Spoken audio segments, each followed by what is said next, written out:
Halo Eltis, kembali lagi di Podcast Smart, podcastnya BEM Poltekkes Semarang. Nah, sebelum aku mau mulai, aku mau memperkenalkan diri terlebih dahulu.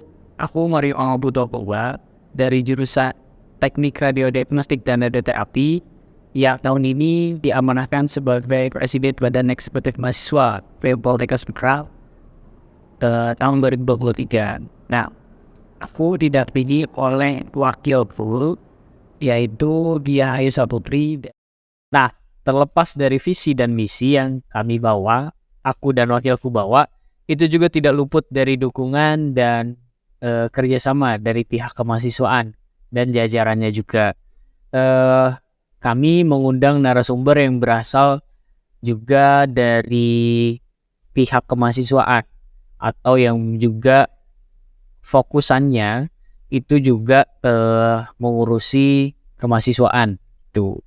Nah, berbincang sedikit banyak pada hari ini dan tentunya akan menjawab beberapa pertanyaan yang sebelumnya sudah teman-teman isi di question box yang dibuka oleh BEM Poltekkes Semarang di Instagramnya melalui Instagram Story. Oke, tanpa berlama-lama lagi, langsung saja kita mulai podcast Smart.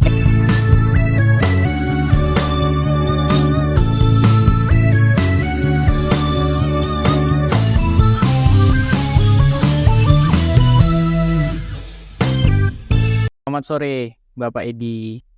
Selamat sore Mas Mario, Mas Presiden. Ya, baik Pak. Bagaimana kabarnya Pak? Alhamdulillah, kabar baik, insya Allah berkah. Semoga Mas Mario juga begitu Mas. Sama Pak, puji Tuhan saya juga sehat, Alhamdulillah. Oke, buat rekan-rekan semua yang sedang akan menonton podcast ini, kita kedatangan pembicara atau tamu undangannya adalah Bapak Dr. Edi Susanto SH SSI MKes selaku PLT Wakil Direktur 3 yang juga sebagai Wakil Direktur 1 di Poltekkes Kemenkes Semarang. Halo Bapak Edi. Oke. Nah, setelah kita saat ini ngobrol sama Pak Edi nih, kita bakal banyak ngobrol tentang kesibukannya Pak Edi, terus kebijakan tentang yang ada di Polkesmar, terus juga tentang beasiswa-beasiswa yang ada di Poltekkes Semarang, dan juga tentunya adalah tentang Poltekkes Semarang itu sendiri. Nah, saat ini mungkin yang pertama kami tanyakan adalah kesibukan Bapak Edi sendiri. Di Poltekkes Semarang ini, Pak Edi selain menjadi Wakil Direktur 1 juga kan sebagai Wakil Direktur 3 nih, PLT. Nah, apakah kesibukan membagi waktunya semakin bertambah Pak? Karena kan setahu kami sebagai mahasiswa, Pak Edi juga mengajar kami sebagai dosen. Terima kasih Mas. Wakil Direktur 1 itu kan tes tambahan. Kemudian ketika Pak Badir 3 Poltekkes Semarang Pak Lutfi ditunjuk oleh Kementerian Kesehatan jadi Direktur Poltekkes Surabaya, karena sisa waktu ini tidak sampai 5 bulan sehingga oleh Bapak Direktur tidak dilakukan pergantian, tetapi perangkapan jabatan sehingga Wakil Direktur 1 diminta untuk menjadi PLT Wakil Direktur 3. Memang dengan bertambahnya 2 jabatan ini, termasuk di profesi saya juga sebagai sekretaris pusat ya, jadi kesibukan ya itu konsekuensi terkait di dalam kerja. Biasanya orang yang sudah sibuk itu akan selalu ditambah dengan pekerjaan. Orang yang tidak punya pekerjaan biasanya malah jauh dari pekerjaan. Kalau ditambah kesibukan ya dengan bertambahnya PLT Wadir 3 ini, kalau di Wadir 1 itu juga saya dulu awal-awal Wadir 1 itu ketika tahun 2019 di rumah itu dalam 1 bulan hanya 5 hari. Ya, tapi kesini kemudian pandemi lebih banyak daring gitu. Ya, tetap kesibukan selalu menyita. Sehingga apalagi setelah ditambah kesibukan Wakil Direktur 3 yang wakil direktur 3 ini kesibukannya justru di hari-hari weekend ya Mas. Oke.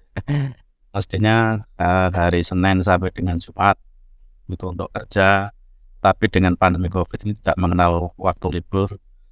Sabtu Minggu justru malah sering ada rapat dengan Dirjen Nakes dan lain sebagainya. Nah ini saya tambah tugas di wakil 3 ini. Kalau Sabtu Minggu kemarin sering diajak ke desa, ke kelurahan gitu ya. Ya enggak apa-apa, itu konsekuensi, tapi alhamdulillah dengan saya ada tambahan PLT wakil 3 yang kira-kira mulai November ya. November, Desember, Januari, Februari, Maret, sudah 5 bulan ini membuat saya harus dekat dengan mahasiswa, sama dengan BEM, DPM. Jadi ada apa ya, ada sesuatu yang beda, ada sesuatu yang beda. Saya menyukai. Barangkali itulah kira-kira. Di samping saya juga punya tugas di Sekretaris Pari Pusat, tapi bukan sekretaris umum. Kalau sekretaris umum dulu ketika saya masih di jurusan, belum di wakil direktur. Tapi ketika tahun 2015 ya, 2015 itu, kemudian 2019 Januari sampai November, sekitar 10 bulan saya merangkap sekretaris umum Pari dan wakil direktur satu. Itu susahnya membagi tugas karena sama-sama harus keluar. Kalau dulu waktu di jurusan kita saya sebagai kadrot itu nggak perlu minta izin direktur, saya bisa langsung pergi. Tapi setelah saya wakil direktur, ketika tugas keluar saya harus ada izin direktur, sehingga yang membuat berat itu, sehingga di periode berikutnya saya tidak di sekretaris umum Pari lagi. Luar biasa. Pak Edi ternyata sangat totalitas. Nah, kalau misalkan kesibukan mengajarnya Pak, apakah terganggu juga dengan sebagai wakil direktur 1, terus rangkap juga sebagai PLT Wakil 3? Jadi kalau mengajar kan mesti saya dikurangi ya, tapi ternyata tidak dikurangi, malah ditambah. Tapi ketika pandemi COVID kemarin kan ngajarnya daring ya. Iya. Karena ngajarnya daring, saya sekali ngajar bisa 4 kelas. Saya nggak mau ngajar 1 kelas. Daring ya harus 4 kelas. Tapi ternyata mahasiswa bisa memaklumi dengan kesibukan saja. Ketika daring nggak masalah ya. Tapi sebenarnya daring itu ada yang beda dengan yang luring. Beda. Mungkin masa juga merasakan. Iya, betul. Jadi ketika luring ini yang mulai tahun 2022, 2023, saya memang berusaha ngajar luring ya, kecuali pasca karena mahasiswanya mintanya daring. Ini saya agak kewalahan. Yang Purwokerto ini saya tambah lagi, saya ngajar semester 2, dulu hanya ngajar semester 4 gitu ya, ngajar semester 2 dan semester 4. Kita belum bisa ngajarin, itu udah lewat UTS. Waduh. Mudah-mudahan di bulan April bisa ngajar. Oke, luar biasa. Nah, buat mahasiswa-mahasiswa yang seharusnya diajarkan sama Pak Edi, mohon dimaklumi karena beliau juga memang sangat sibuk, bukan hanya sebagai wakil direktur 1, karena sekarang sedang menjabat juga sebagai PLT Wakil Direktur 3. Nah, pesertanya dari mahasiswa seluruh Poltekkes. Ya. Ada mahasiswa Purwokerto yang radiologi itu semester 2 dan semester 4 ada ini ya. Mudah-mudahan kalau ada ketika dia minta, Pak kapan Bapak ngajar ke Purwokerto, itu ya barangkali sekaligus ini penjelasan. Boleh Pak, boleh. Gak apa-apa. Karena sasaran ini podcastnya adalah untuk seluruh mahasiswa Poltekkes Semarang. Nah, oke, kita lanjut tentang karena kan boleh Pak. Saya ngajar di TRR D4 D3 Semarang, ngajar di rekam medis Semarang dan Kendal. Yang Kendal saya belum bisa ngajar TRR Purwokerto juga belum sempat saya ajar. Ngajar program pasca, ada yang radiologi, pasca radiologi, kajian diagnostik, saya belum sempat ngajar juga. Kemudian ngajar yang kebidanan saya juga belum sempat ngajar. Mudah-mudahan nanti 1 bulan ke depan saya bisa ngajar, insya Allah. Mudah-mudahan. Ada 4 jurusan yang diajar sama Pak Edi. Ada radiologi, RMIK, kebidanan, dan pasca sarjana. Itu pasca sarjananya radiologi juga, imaging diagnostik. Oke, karena Pak Edi sekarang sedang menjabat juga sebagai PLT Wakil Direktur 3. Nah, PLT Wakil Direktur 3 atau Wakil Direktur 3 ini kan identik dengan kedekatannya kepada mahasiswa, khususnya di organisasi mahasiswa. Nah, kan kalau misalkan organisasi mahasiswa membuat sebuah kegiatan atau mengikuti menyusun sebuah kegiatan, itu kan pasti bertemu dengan Bapak. Nah, sebelum bertemu dengan Bapak nih, harusnya bertemu dengan siapa dulu nih Pak? Karena kan biasanya kita bertemu dengan kemahasiswaan. Nah, kemahasiswaan yang harus diketahui oleh teman-teman organisator yang ada di Poltekkes Semarang ini tuh siapa aja nih Pak? Boleh sekalian diperkenalkan mungkin Pak? Teman-teman saya kemahasiswaan itu tentunya ada Bu Kasubag akademik ya, Bu Yuni. Kemudian di bawah Bu Yuni ada di depan Mbak Felin. Kemudian ada Mas Bos, ada Mbak Intan, ada Mbak Asma. Ada itu, kemudian yang di kemahasiswaan, yang di akademik ada Mbak Windu. Kemudian ada lagi Mas Marfat. Itu yang ditanyakan Mas. Ya, berarti setiap kita yang ada di Poltekkes Semarang, khususnya di KBM sebagai organisator itu harus mengenal siapa-siapa saja yang akan kita temui dalam melakukan penyusunan ataupun konsul terkait program kerja yang akan kita jalankan. Nah, kalau misalkan kebijakan tahun ini dari Pak Edi nih sebagai PLT Wakil Direktur 3 dalam organisasi mahasiswa tuh ada kebijakan tersendiri nggak Pak? Mas merasakan rodanya Pak Lutfi dan Pak Edi beda enggak?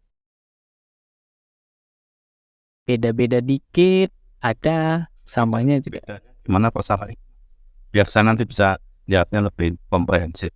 Oke, sedikit contohnya adalah ketika maju proposal itu kan kita biasanya hanya butuh parafnya Bu Yuni, itu zamannya Pak Lutfi, masa jabatannya Pak Lutfi. Nah, di masa jabatannya Pak Edi itu 2 bulan terakhir Pak, terhitung kalau saya nggak salah, itu mulai harus ada parafnya Pak Kabak juga, Pak Sudiarto. Nah, itu tuh kenapa begitu Pak? Mungkin itu salah satu kebijakan ya? Oh bukan. Bukan kebijakan. Jadi kalau kebijakan yang ada di kemahasiswaan ini tidak ada perubahan regulasi, masih sama. Barangkali gaya kepemimpinan Pak Lutfi dan Pak Edi yang beda. Kalau Pak Lutfi kemarin fokus hanya kemahasiswaan saja, sehingga beliau bisa full 100% bisa jinglengi begitu. Nah, saya karena membagi tugasnya tadi, kadang-kadang saya kalau disuruh membaca tanpa ada mahasiswa saya enggak. Iya, betul. Jadi saya baca ketika mahasiswa datang, baru tak baca. Jadi memang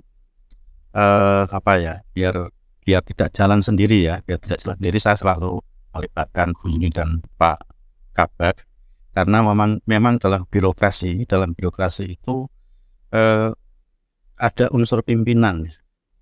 Unsur pimpinan itu direktur, wakil direktur 1, 2, dan 3. Kemudian unsur birokrasi itu ada Kabak. Kabak ini kan melayani pimpinan ya. Jadi hadir atau hadir manapun ketika menandatangani surat itu memang secara birokrasi harus ada Pak Kabak. Jadi kalau saya kenapa harus melibatkan Pak Kabak, karena itu secara birokrasi. Kemudian itu yang Pak Kabak ya. Kalau Bu Yuni memang saya minta untuk mencermati verifikasi, kalau Pak Kabak nggak sampai ke mencermati verifikasi. Kalau Bu Yuni masih, sehingga karena kesibukan saya ini, saya tidak ingin ketika saya menandatangani surat itu ada sesuatu yang kelewat gitu ya.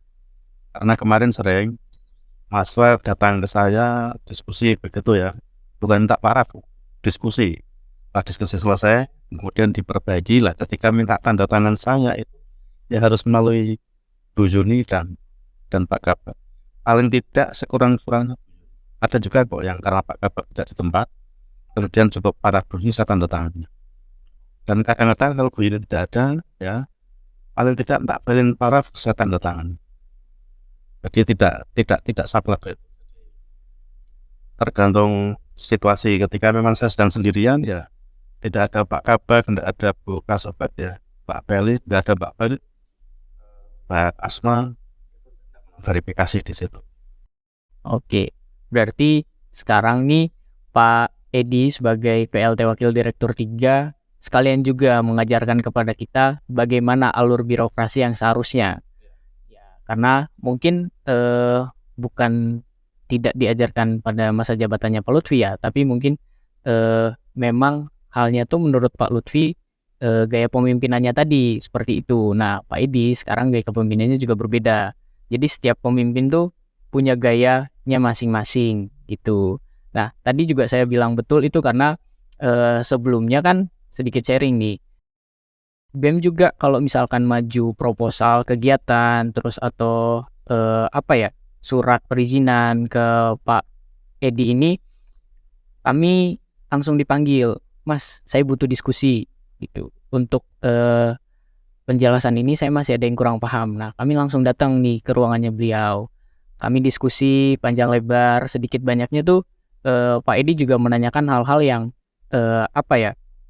bisa dibilang di luar dugaannya kami gitu. Karena kami biasanya memikirkan tentang kegiatannya saja gitu. Tapi Pak Edi tuh betul-betul detail sampai terkait dana juga masih ada perevisian lagi, terus rundown-nya juga kadang masih ada revisi lagi.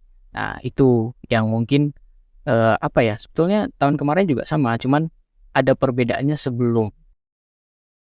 Ya Mas, sistem pencairan dana barangkali beda ya. Ya, mungkin beda Pak. Karena itu kan tahun ini tupoksinya bukan tupoksinya sih, sebetulnya memang tupoksinya DPM ya Pak. Kalau pencairan dana untuk organisasi mahasiswa dari pihak pengelola ke DPM sebagai pintu pertama. Mungkin bisa saya jelaskan begini Mas. DPM itu kan ibarat MPR-nya mahasiswa ya.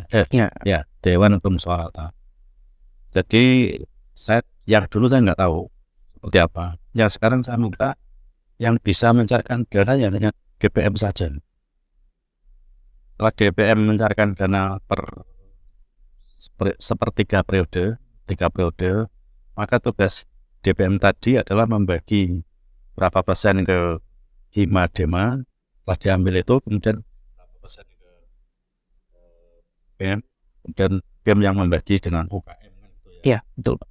Jadi di situ memang sudah saya komunikasikan dengan jajaran di keuangan, jangan mahasiswa diminta untuk mengajukan ini yang penting dia sudah punya sepertiga dari itu berapa begitu.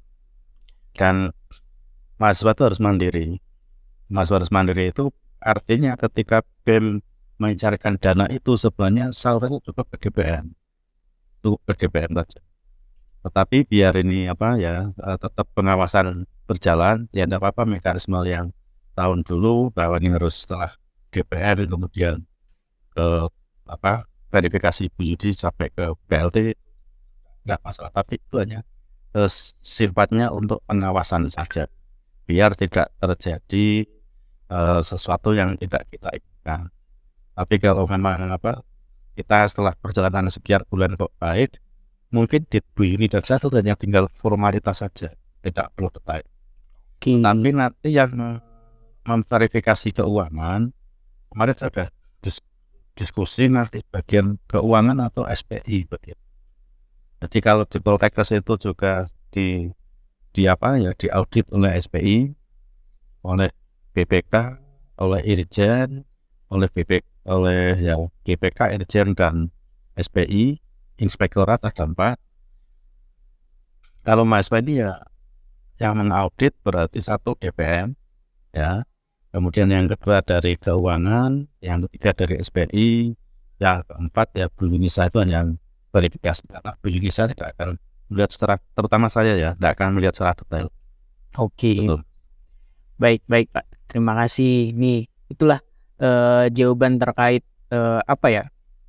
sedikit banyaknya. Tapi yang jelas ini Mas, tidak ada niat sedikit pun ya untuk menghambat mahasiswa enggak. Ya, Misalnya gini, ketika saya sedang di luar kota ya, ini mahasiswa butuh cepat gitu. Ada bus ini dan lain sebagainya. Sebenarnya saya tidak keberatan melalui Bu Yudi atau Felin misalnya menggunakan tanda tangan saya yang ya soft file itu boleh dalam keadaan ini harus segera sementara saya di luar gitu, itu boleh. oh, Tapi ini tidak perlu ya. ya Ini hanya dalam keadaan tertentu saja, betul. Karena harus juga banyak ngobrol sama Pak Edi. artinya itu bahwa tidak ada niat sedikit pun kok sekarang dengan diganti Pak Edi kok jadi segala sesuatunya terhambat itu ya. Jangan berpikir itu aja. Berpikirlah bahwa memang saya harus bagi ya waktu itu. Iya, Atau betul.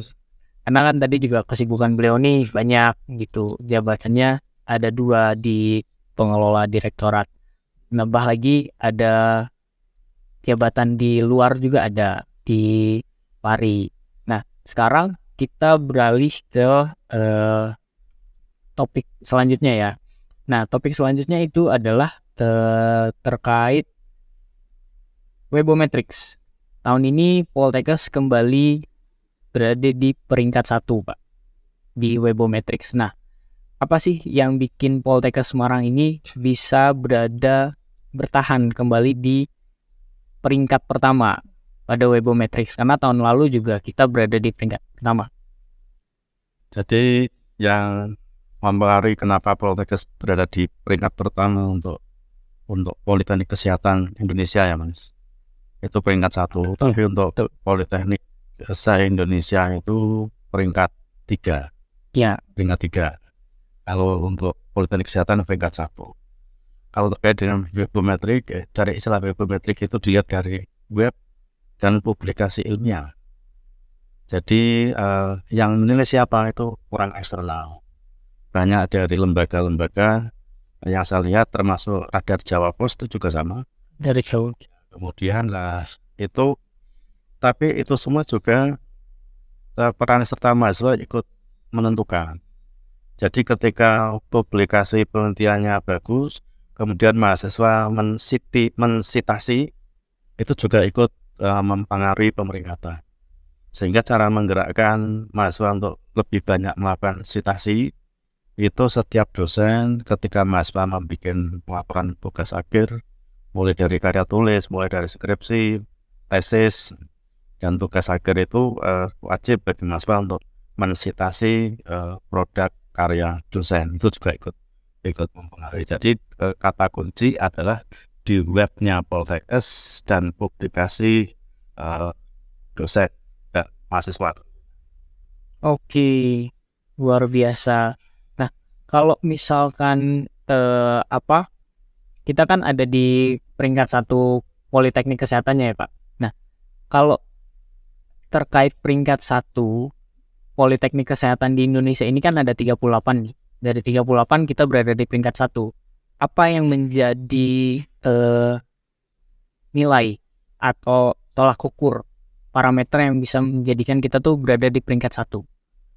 Itu tuh Mas, tadi yang webnya Poltekkes, kemudian peringkat publikasi dan dosen-dosen di Poltekkes publikasinya asisten 2 peringkat 1 publikasinya. Jadi 10 besar itu banyak yang dari Poltekkes, termasuk itu ya. Jadi kalau Poltekkes Semarang tadi saya lihat di web itu Semarang peringkat 1 Poltekkes, tapi peringkat dunia itu 5.000 sekian. Poltekkes Malang yang ada di peringkat 2. Ya, betul. Peringkat 2. Itu peringkat dunianya 6.000. Selisihnya 1.000 dengan Poltekkes di peringkat Dunia. Kenapa ya? Yang jelas kalau dari webometrik itu ya, tapi radar Jawa Pos dan lain sebagainya, Poltekkes Semarang kan memiliki prodi terbanyak dari 38 itu. Kita 34 prodi. Kemudian mahasiswanya juga terbanyak. Kita 9.500. Bahkan bisa tercatat 9.800 berapa. Sementara Poltekkes di urutan yang mahasiswanya terbanyak kedua itu dari Poltekkes Surakarta itu sekitar 6.000 ke 9.500 itu selisihnya ada 3.000 kurang lebih. Maka kita ada tamu dari Makassar ya, itu tak tanya jumlah mahasiswa berapa, ada 4.500. Makassar kan termasuk Poltekkes besar, jumlah mahasiswa ada 450, itu 4.500 mungkin separuhnya. Kemudian akreditasi prodi kita sekarang sudah 20 terakreditasi A dan unggul, sementara yang B baik sekali itu sekitar 14 dan 34. Meskipun itu kalau dari 20 ke 34 itu sekitar 58%. Di Jogja itu sudah 80%, tapi jumlah prodinya kan tidak banyak. Ya, betul. Kemudian Jakarta 3 itu juga sudah 80%, tapi di sana kan prodinya hanya 14. Oke. Jadi mungkin dilihat dari situ sehingga anggarannya kan terbesar juga Poltekkes Semarang. Pendapatan tertinggi juga Poltekkes Semarang. Coba kalau jumlah mahasiswa itu ada 9.500, SPP 1 tahun itu 12 juta, udah 100 M. Wow, luar biasa. Kira-kira itu Mas. Oke. Poltekkes Semarang selalu unggul ya karena prodinya banyak, dan yang jelas Poltekkes Semarang adalah satu-satunya politeknik kesehatan yang memiliki program studi magister terapan. Ya, Dari 38 itu hanya Poltekkes Semarang yang punya magister terapan. Yang lain-lain berlomba itu dicoretin terus. Apalagi sejak tahun 2019 dengan adanya RPP PTKL, pendidikan tinggi kementerian lain, yang di bulan Desember kemarin digedok menjadi PP nomor 57 tahun 2022 tentang PTKL pendidikan tinggi kementerian lain itu ya, bahwa sejak tahun 2016 perguruan tinggi kementerian lain itu di luar Kemendikbud dan di luar Kemenak itu tidak boleh buka prodi baru, sehingga praktis Poltekkes dan yang lain kementerian lain itu termasuk Semarang sejak tahun 2019 tidak ada tambahan prodi baru Mas, tidak ada. Padahal dari dulu Poltekkes Semarang selalu bertambah. Kita ini kan berdiri merger dari 11 akademi kesehatan. ya. Di Jawa Tengah ada 15, 4 akademi menjadi Poltekkes Surakarta, 11 menjadi Poltekkes Semarang. Itu tahun 2001 hanya Poltekkes Semarang hanya 11 prodi D3. Tapi kemudian sampai dengan tahun 2018 itu yang 11 sudah berubah menjadi 18 prodi D3, yang 0 D4 pada tahun 2018 menjadi 9 prodi D4, yang profesi ada 3 profesi, yang magister terapan ada 4 prodi magister terapan. Sejak 2018 dengan adanya RPP PTKL sampai sekarang tidak berkembang. Itu misalnya berkembang, kita pada waktu itu sudah menyiapkan dokter terapan, sudah menyiapkan spesialis keperawatan bedah, sudah menyiapkan sarjana terapan rekam medis, sudah menyiapkan pendidikan profesi radiografer, tapi semua nggak bisa. Sekarang udah lahir PP 57 tahun 2022 ini ya, perguruan tinggi kementerian lain boleh membuka prodi baru dengan syarat prodi itu merupakan prodi yang teknik dan prodi spesifik. Penjabarannya masih butuh transisi. Kebetulan besok saya ditugaskan oleh Bapak Direktur selaku Wadir 1 sampai dengan hari Jumat untuk mengikuti pemetaan prodi terkait dengan implementasi PP 57 tahun 2022. Semoga nanti di sana ada pencerahan yang tadi pasal yang berbunyi syaratnya harus prodi teknik dan prodi spesifik.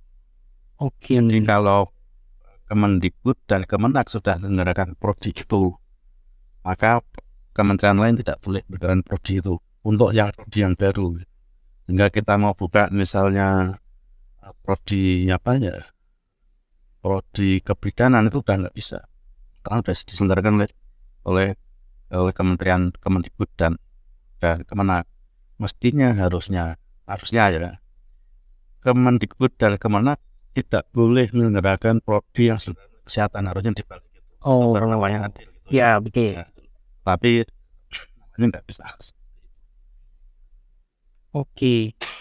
Banyak ya ternyata hal-hal yang apa ya baru kita ketahui gitu tentang Poltekkes ini, karena saya pribadi kalau tahun 2001 tuh saya baru lahir Pak. 2001 itu 2001 ternyata saya baru lahir, Poltekkes Semarang tuh udah ada tuh. Nah, Baru merger itu. ya baru merger. Nah, berarti bisa dibilang Poltekkes Semarang ini salah satu Poltekkes yang cepat Pak untuk mendapatkan atau apa ya menyusun langkah-langkah mencapai program studi akreditasinya sampai A. Karena kan tadi kalau nggak salah ingat ya Pak, tadi kan di tahun 2018 itu baru ada program studi D4 ya. Nah, kita Nah, itu kemungkinan bisa jadi A lagi kapan nih Pak? Bisa naik menjadi A maksudnya, A dan unggul. pada tahun 2016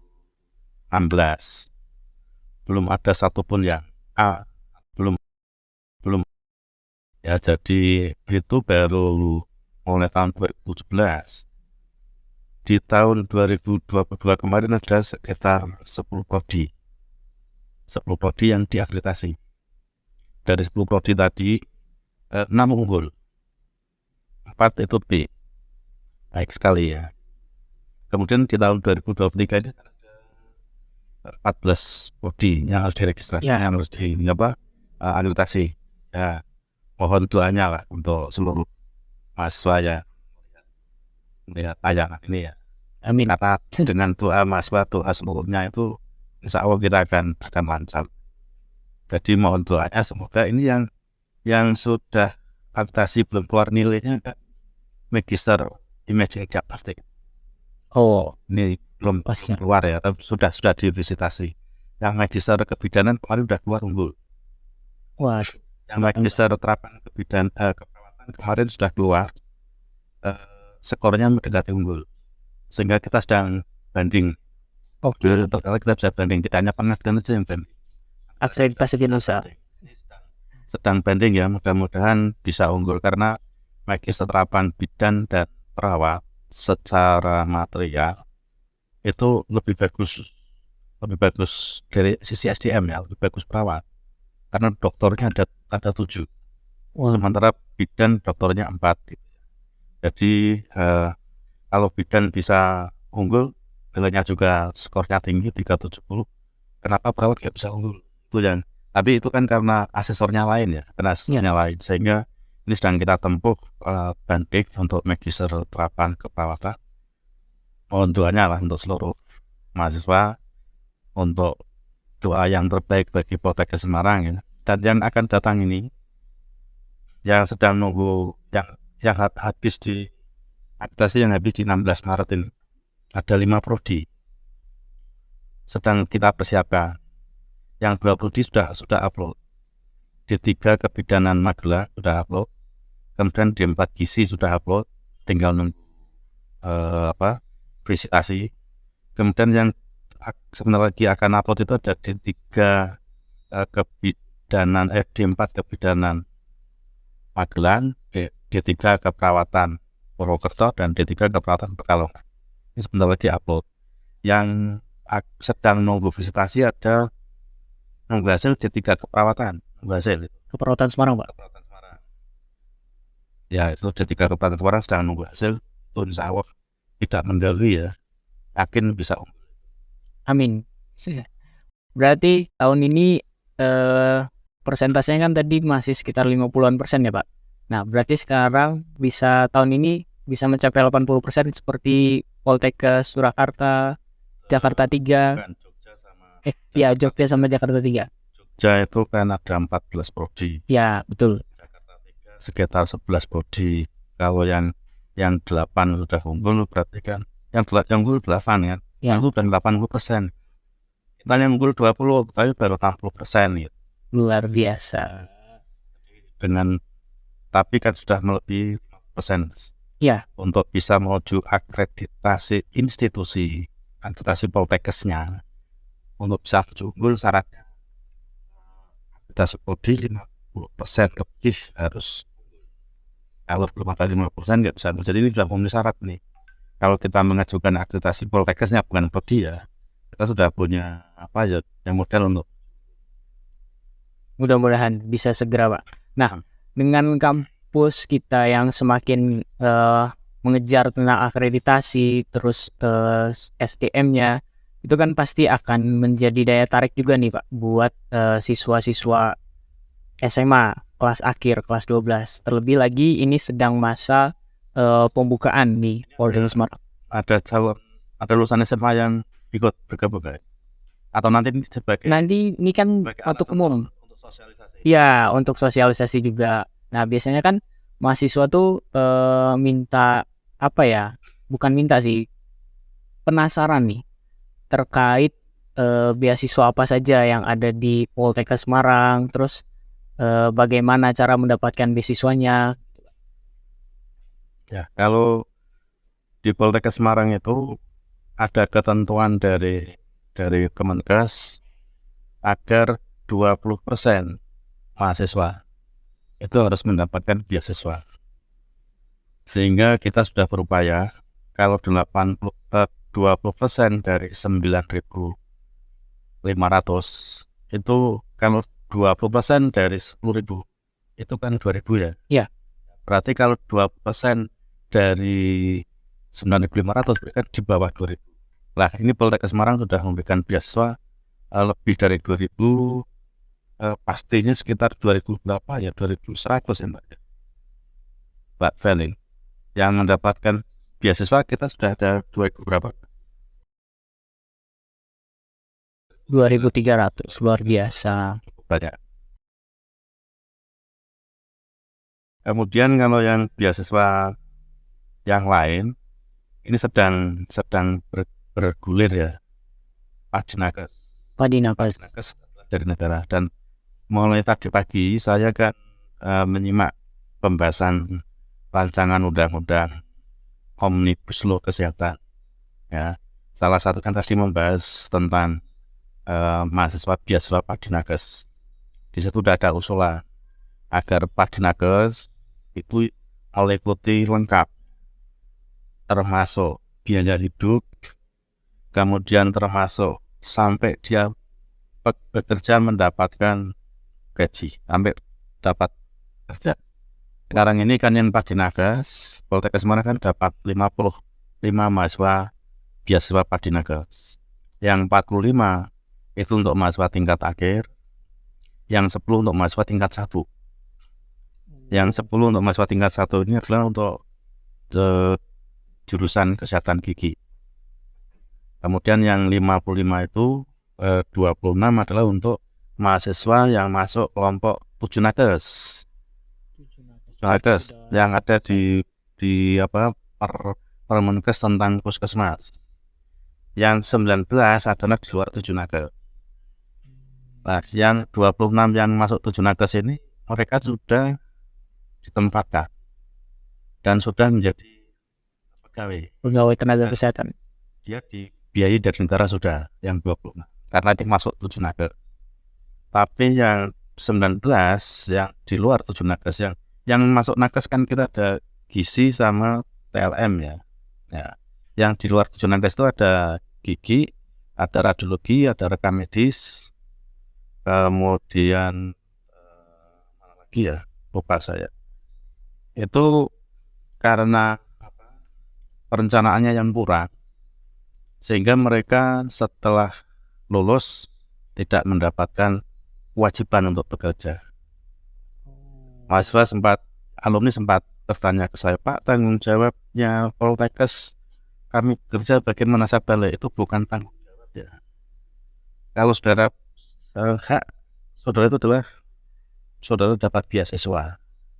Kewajiban saudara adalah melaksanakan tugas dengan bekerja. Kalau saudara bekerja dulu kewajiban, jangan menuntut. Kalau saudara tidak ditempatkan, ya alhamdulillah saudara dibiayai, tapi tidak dituntut untuk melaksanakan kewajiban kerja. Tapi tadi yang dibahas di pembahasan rancangan undang-undang Omnibus Law Kesehatan, masukan-masukan agar yang namanya Dinakes ya harus tuntas. Kasihan ya, meskipun mereka itu adalah kewajiban.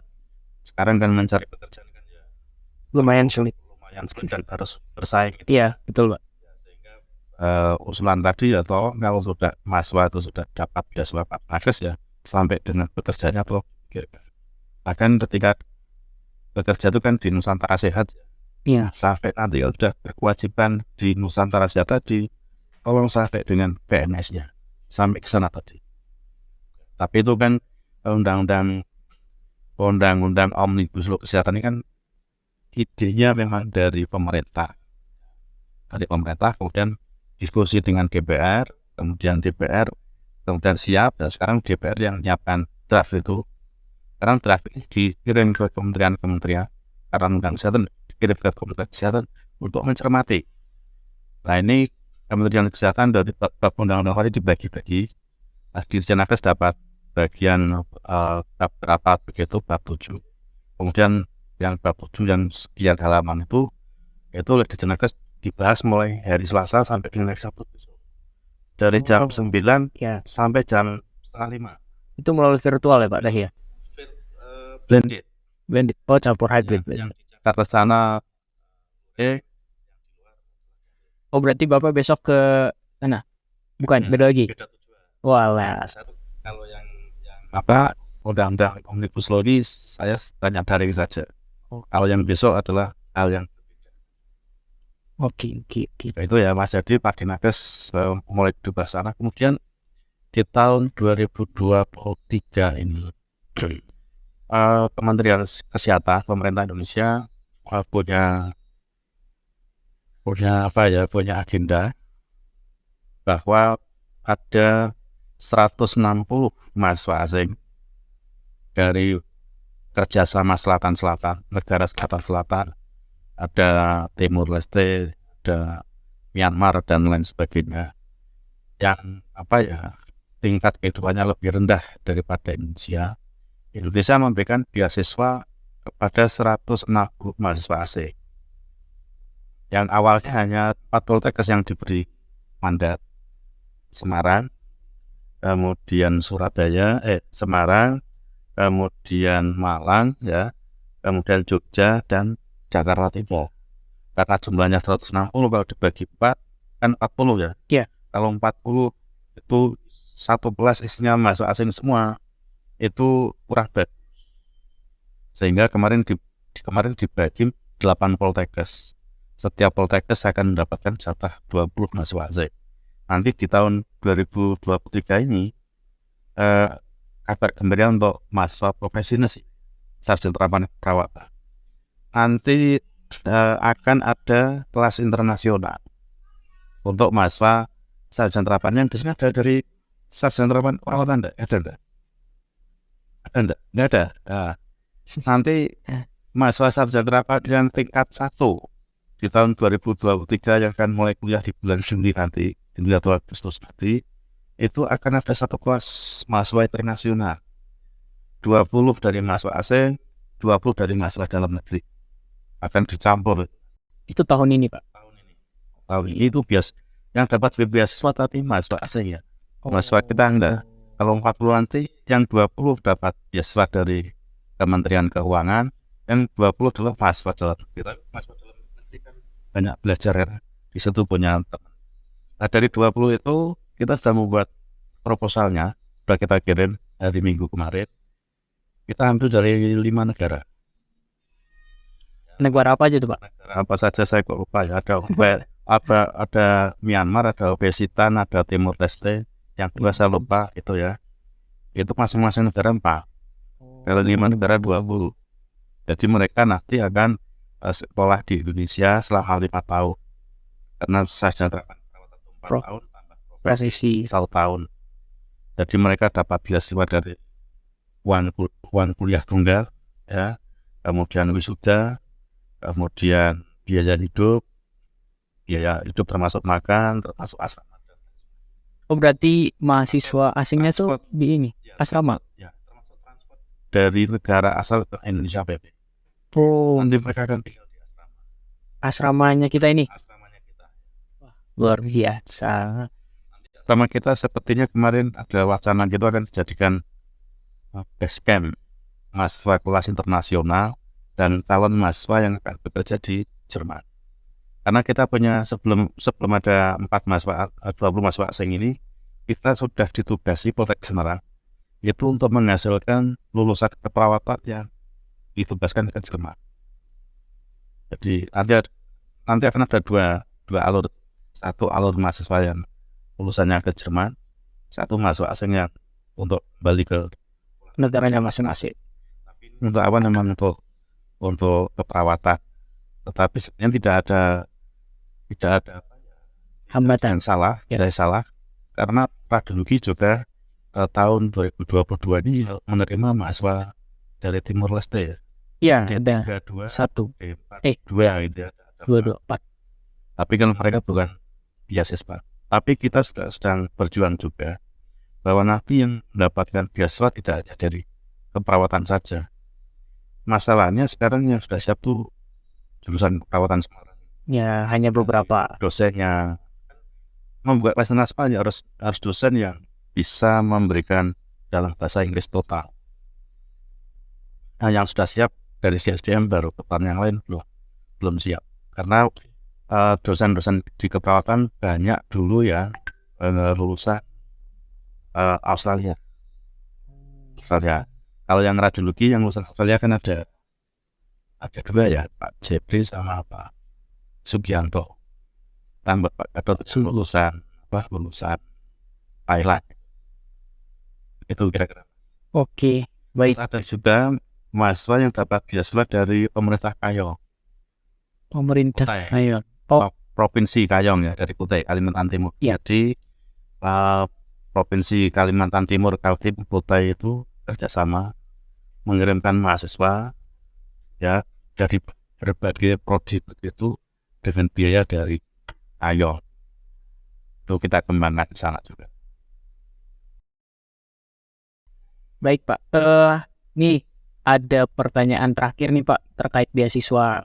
Nah, ini kan kita bisa dibilang beda pun tidak, sama-sama perguruan tinggi dengan universitas yang ada di Indonesia, kita sama-sama perguruan tinggi. Nah, bedanya mungkin terkait beasiswa ini ada pertanyaan, karena sebelum podcast ini kami melakukan sebuah Q&A box itu di Instagramnya BM. Nah, ada yang bertanya terkait beasiswa CSR. CSR itu adalah Corporate Social Responsibility. Nah, beasiswa ini tuh yang bersumber dari perusahaan atau instansi yang diberikan kepada siswa. Setiap ada perusahaan atau instansi yang datang memberikan dana kepada sekolah. Nah, sekolah di sini kan Poltekkesnya ya, Pak. Nah, sejauh ini apakah sudah ada instansi atau perusahaan yang mungkin kita kerjasama atau kita menawarkan kerjasama ke sebuah perusahaan atau perusahaan menawarkan kerjasama sebaliknya begitu, Pak, untuk beasiswa? Yang sudah saya jawab sudah menjawab Semua. Yang Kayong tadi. Kayong itu pemerintah. Kita pemprov Ya. ya. Itu kan instansi ya. Ya. Kemudian ketika mahasiswa asing dibiayai oleh pemerintah kita, itu kan instansi adalah Kementerian Keuangan, itu juga itu termasuk kategori CSR juga. Oke. Ya, kemudian nggak tahu yang TRR itu yang dari Timur Leste itu, apakah mereka dapat beasiswa dari Timur Leste atau enggak, saya kurang tahu. Mungkin juga mereka dapat beasiswa dari Timur Leste. Itu ya. Kemudian juga ada kemudian ada mahasiswa S2 Imaging Diagnostik yang kelimanya itu dibiayai oleh Poltekkes Bengkulu. Mereka bekerja di rumah sakit. Poltekkes Bengkulu pengen membuka prodi D4 radiologi. Pengen buka D4 radiologi, komunikasi dengan kita. Kemudian mereka merekrut radiografer yang bekerja di rumah sakit untuk disekolahkan di Magister Imaging Diagnostik. Dan namanya sudah lulus. Tapi begitu mau buka nggak bisa karena silem ke rumahnya ditutup. Iya. Tadi. Oke. Jadi sudah banyak yang mungkin cuma belum diketahui mahasiswa, atau mungkin ada juga yang saya belum menjelaskan termasuk kategori CSR juga. Apa ya Pak, sepengetahuannya kami mahasiswa sebagai yang umum juga melihat teman-teman kami yang kuliah di universitas lain itu ada beasiswa misalkan karena kampusnya kerjasama atau universitasnya kerjasama dengan pihak bank gitu. Misalkan pihak bank kita membayar UKT dengan BNI, apakah ada beasiswa yang berhubungan gitu? Karena kan dari salah satu universitas, beberapa juga nggak hanya salah satu sih Pak, beberapa universitas di Indonesia yang mahasiswanya melakukan pembayaran contoh dengan bank BNI gitu, karena ada bank BNI ya salah satu buat situ. Apakah ada beasiswa dari BNI atau kerjasama dari pihak Poltekkesnya kita ini dengan BNI untuk mendapatkan beasiswa bagi mahasiswanya gitu? Nah, bangkanya kita belum bergerak ke sana. Belum ya Pak? Ada, Tapi apakah akan ada rencana untuk bergerak ke sana Pak? ada, Ada ya? harus menuju ke sana. Tapi kan Oke. saya bukan pemimpin masa depan. Oke. Oh alah. Oh iya, sudah 5 bulan ya Pak? Nanti sudah insya Allah sudah pergantian. Wah, tapi kalau pergantian kepemimpinan gitu Bapak ini masih ngajar tuh Pak? Ya masih lah kan. Masih. Saya Oh iya, berarti nanti fokusnya ke mana nih Pak? Keliling-keliling, Purwokerto, Kendal, Semarang. bisa kan di radiologi. Oh iya, Tapi saya tidak bisa melepaskan karena saya sudah terikat dengan rekam medis, tetap dosen tetap di rekam medis, tapi dosen lupis dan dosen tetap kan beda. iya. Kalau dosen tetap kita bisa menjadi dosen tetap di lebih dari satu prodi. Tapi kalau dosen lupis hanya bisa satu prodi saja. Tadi sudah dijawab teman-teman sama Pak Edi terkait beasiswa CSR. Nah ternyata pembahasan kali ini tuh mulai banyak nih terkait beasiswa juga, terus terkait kampus secara keseluruhan hampir kita bahas di podcast kali ini. Nah tadi itu adalah sebuah pertanyaan terakhir nih. Ternyata nggak kerasa udah hampir berapa lama nih kita ngobrol sama Pak Edi itu. Nah sebelum kita tutup di penghujung ini, mungkin dari Pak Edi ada yang ingin disampaikan untuk rekan-rekan yang menonton, untuk mahasiswa-mahasiswa yang ada di Poltekkes Semarang, khususnya kami para organisator yang ada di Poltekkes Kemenkes Semarang gitu Pak. Terima kasih Mas Mario, Mas Presiden. Ya jadi sekarang ini kan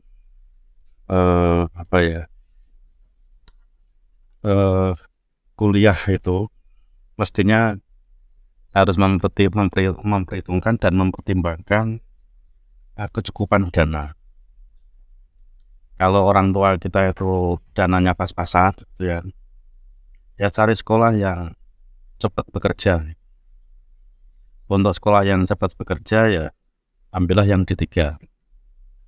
Ketika 3 tahun selesai, insya Allah kalau di Poltekkes Semarang seluruh D3 itu serapannya masih Tinggi. tinggi. Insya Allah 6 bulan sudah bisa 80% sejak di wisuda. Tapi kalau merasa dananya cukup banyak ya ambil yang sarjana terapan. Ya sarjana terapan yang bisa ke S2 ya, yang bisa S2. Jadi kalau sekolah jangan tangguh. Kalau saudara S2 terapan ini mencari pekerjaan gampang. Di swasta harus ditampung untuk pendidikan di swasta ya.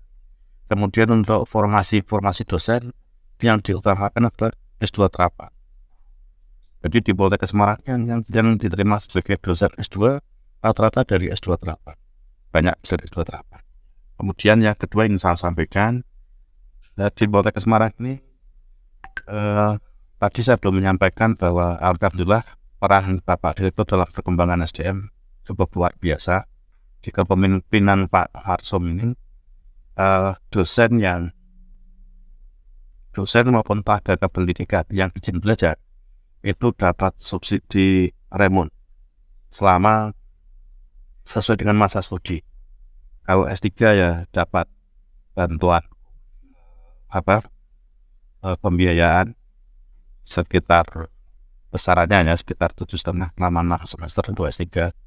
Kalau profesi profesi dan S2 sama tuh 5 juta setiap semesternya. Kalau profesi hanya 1 tahun, tapi kalau S2 selama 4 semester atau 2 tahun, kalau S1 selama 4 tahun dapat 3,5. Jadi yang menarik SDM kita sekarang lebih banyak yang fleksibel. Jadi itu yang perlu kami sampaikan. Jadi intinya jadi manusia itu harus yang berkarakter. Berkarakter berarti berbudaya dan beradab. Sekali lagi, anak-anakku semua mahasiswa, adik-adik, jangan pernah mau diprovokasi. Barangkali itu Mas Presiden, alhamdulillah saya bisa diajak dialog dengan Mas Presiden Poltekkes Semarang. Dan mohon maaf kalau di dalam penyampaian ada yang kurang berkenan. Saya mohon maaf. Saya akhiri. Assalamualaikum warahmatullahi wabarakatuh. Waalaikumsalam. Terima kasih banyak Bapak. Sebelum kita closing, kami juga podcast ini tuh punya jargon. Nanti ketika saya bilang podcast Mar, kita jawab bersama-sama podcastnya BEM Poltekkes Semarang. Oke? Baik. Podcast Mar, podcastnya BEM Poltekkes Semarang. Terima kasih Bapak Ibu.